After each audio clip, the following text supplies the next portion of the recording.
टूटे रिश्ते, family relation story for kids. Babli school से वापस आई तभी उसकी मम्मी कंचन ने कहा, बबली सीधे ऊपर आ। बबली ने जिद करते हुए कहा, मम्मी अभी ताई जी से चीज लेकर आती हूं। लेकिन कंचन ने डांटते हुए कहा, सीधी ऊपर आती है या वहीं आकर तेरी पिटाई करूं खबरदार जो ताई जी के कमरे में गई। बबली डर गई और सीधे सीढ़ियां चढ़कर ऊपर पहुंच गई। मां के ऊपर गुस्सा करते हुए बोली, क्या हुआ मम्मी, आपको पता है न ताई जी मेरे लिए कुछ न कुछ रखती है।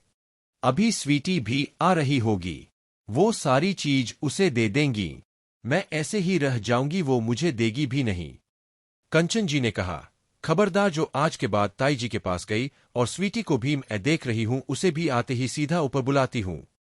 तभी नीचे स्वीटी की बस आकर रुकी। कंचन जी ने उसे भी बुला लिया। दोनों बहनें अपनी मम्मी से बहुत गुस्सा थीं। स्वीटी ने आते ही पूछा, मम्मी क्या हो गया, ताई जी से कोई बात हो गई है क्या? कंचन जी ने कहा, तुम बच्चे हो, इस सब में मत पड़ो, अब हम यहां नहीं रहेंगे, तुम्हारे पापा गए हैं कहीं किराए पर मकान ढूंढने, मिलते ही चले जाएंगे। बबली बोली, लेकिन मम्मी हुआ क्या है, कुछ तो बताओ। कंचन जी ने कहा, बोला न कुछ नहीं हुआ, चलो खाना खाकर पढ़ने बैठो। दोनों बहनें कानाफूसी करते हुए अपने कमरे में चली जाती है। शाम को पूरे घर का माहौल बदला हुआ था। कोई भी किसी से बात नहीं कर रहा था। रीड मोर, पानी की प्या। कन्हैयालाल जी, उनकी पत्नी शांति, उनका बेटा रोहन, तीनों ही अपने घर से बाहर नहीं निकले। इधर कंचन जी और उनके पति रमेश जी भी बहुत कम बात कर रहे थे। दोनों परिवार एक ही घर में ऊपर नीचे रहते थे और शाम को आंगन में बैठकर बातें करते थे। लेकिन आज दोनों परिवार अपने अपने कमरों में कैद थे। बबली और स्वीटी को कुछ भी पता नहीं था कि क्या बात है। अगले दिन सुबह कंचन जी ने दोनों बेटियों को जल्दी उठा दिया। सारा सामान पैक करके तैयार होकर बैठ गए। थोड़ी देर में गाड़ी आ गई जिसमें सामान चढ़ा दिया गया। घर में बिल्कुल सन्नाटा छाया हुआ था। दोनों बेटियां ताऊजी और ताई जी को देखना चाह रही थीं, लेकिन वे दोनों अपने बेटे रोहन के साथ अपने कमरे में बंद थे। कुछ देर में सौरभ जी कंचन और दोनों बेटियों को लेकर वहां से चल दिए। बबली और स्वीटी दोनों रोते हुए ताई जी के कमरे के दरवाजे को पीटने लगी, लेकिन अंदर से कोई आवाज नहीं आई। कंचन जी दोनों को खींचते हुए ले गईं और गाड़ी में बिठा दिया। कुछ ही देर में गाड़ी अपनी नई मंजिल की ओर चल दी। सालों से जो परिवार एक साथ रह रहा था, अचानक सब बिखर गया। सौरभ जी और कंचन जी एक किराए के मकान में चले गए थे। नए घर में पहुंचकर कंचन जी सामान सजाने लगी। बबली और स्वीटी दोनों एक जगह बैठकर खामोशी से सब देख रही थी। सौरभ जी ने दोनों बेटियों को समझाते हुए कहा, बेटा हमें भी कोई खुशी नहीं हो रही वहां से आते हुए, लेकिन तुम नहीं जानती उन्होंने हमारे साथ क्या किया। हमारी पुश्तैनी साड़ी की दुकान बीच बाजार में है। पिताजी के जाने के बाद से हम दोनों भाई वो दुकान चला रहे हैं। सारा हिसाब भाई साहब देखते थे, लेकिन अभी 10 दिन पहले उन्होंने मुझे बताए बगैर रोहन को नई दुकान खुलवा दी। उस दुकान में पैसा लगा वो हमारी दुकान से ही आया था। जब मैंने पूछा तो कहा उस नई दुकान पर केवल उनके बेटे का हक है। मेरे विरोध करने पर उन्होंने कहा, तेरी तो लड़कियां है, तुझे क्या करना है, उनकी शादी का खर्च भी तो इसी दुकान से निकलेगा।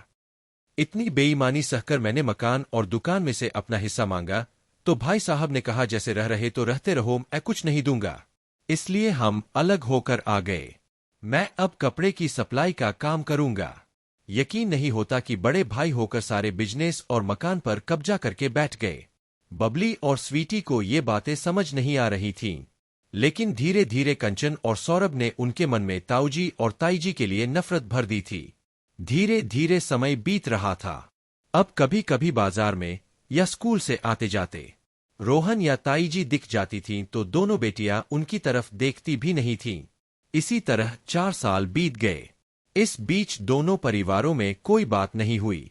सौरभ जी ने कपड़ों की सप्लाई का काम अच्छे से जमा लिया था। दोनों बेटियां भी अब बड़ी हो रही थीं। अपने कमाई से उन्होंने एक छोटा सा मकान भी खरीद लिया था। एक दिन रात के 2 बजे कन्हैयालाल जी के मोबाइल की घंटी बजी। सभी गहरी नींद में सो रहे थे। लंबी घंटी बजने के बाद बंद हो गई। कन्हैयालाल जी ने उठकर देखा तो यह सौरभ का फोन था। उन्होंने शांति जी को जगाया। कुछ समझ पाते इससे पहले ही दोबारा फोन की घंटी बजने लगी। कन्हैयालाल जी ने फोन उठाया। दूसरी तरफ से स्वीटी की रोने की आवाज आ रही थी। ताऊजी पता नहीं पापा को क्या हो गया, अचानक बेहोश हो गए। बहुत डर लग रहा है, आप जल्दी से आ जाइए। कन्हैयालाल जी ने कहा, बेटी तू चिंता मत कर, मैं अभी आ रहा हूं। कन्हैयालाल जी शांति और रोहन को लेकर तुरंत सौरभ के घर पहुंच गए। रास्ते में उन्होंने डॉक्टर को फोन कर दिया था। डॉक्टर ने पहुंचकर इंजेक्शन दिया, फिर बताया माइनर हार्ट अटैक है, हॉस्पिटल ले जाना होगा। कन्हैयालाल जी अपनी गाड़ी में सौरभ और कंचन को लेकर हॉस्पिटल पहुंच गए। इधर शांति जी दोनों बेटियों को संभालने लगीं। सही समय पर इलाज मिल जाने से खतरा टल गया। 2 दिन में सौरभ ठीक हो गया।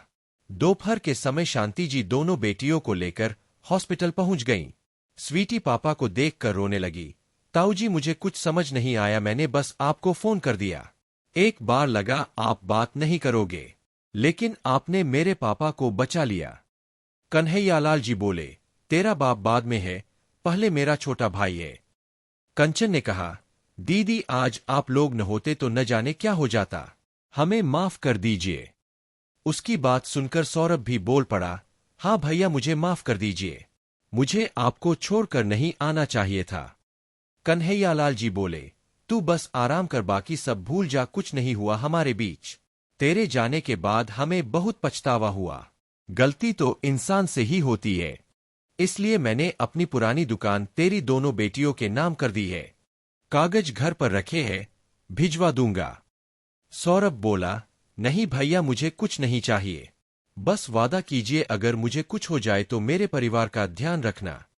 शांति जी बीच में रोकते हुए बोली, खबरदार, जो बुरा बोला तो तू मेरा देवर है, पर मैंने रोहन में और तुझ में कभी फर्क नहीं समझा। रोहन को दुकान अलग इसलिए करवाई थी कि ये दुकान तुम्हें देकर हम तीर्थ पर चले जाएं, लेकिन तुमने तो कुछ और ही समझ लिया, या हम समझा नहीं पाए। सभी एक दूसरे से माफी मांग रहे थे। तभी रोहन बोला, क्या अब मेरी बहनें मुझे राखी बांधेंगी? 4 साल हो गए मेरी कलाई सूनी पड़ी है। यह सुनकर पूरा परिवार हंसने लगा। सब अपने पुराने मकान में वापस आ गए और नए मकान को किराए पर दे दिया।